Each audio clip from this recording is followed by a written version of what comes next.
गोर लागे छी मिथिलांचल भाई बहन का। सुभद्रा देवी चैनल में अहाँ सबके स्वागत है। हम सोहर गाबै छियै, यदि नीक लागे तो लाइक और सब्सक्राइब करबे। हमारी छोटकी बहिन छै, हम दुनू बहिन गाबै छी।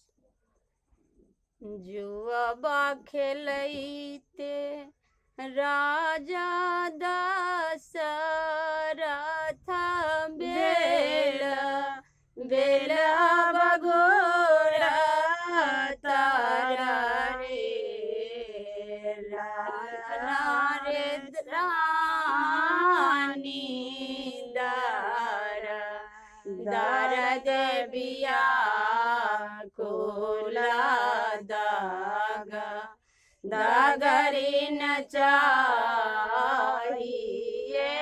दागा दागरी न चाहिए दागा दागरी न चाहिए राजा हो रानी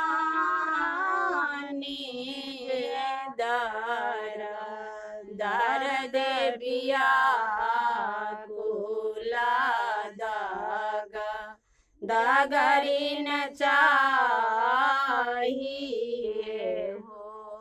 जुआबा फेंकाला राजा दशरथ बेला बेला बगोरा तारा रे राजा हो जाए चाराला गराओ पारा जाओ कहो रानी को साला कहो रानी को साला कहो रानी को साला हो।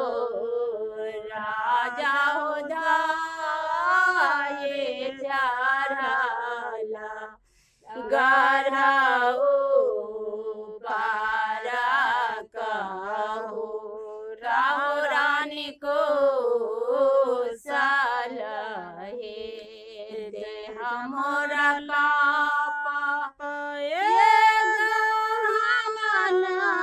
जे का केसा मोरा भैया लोट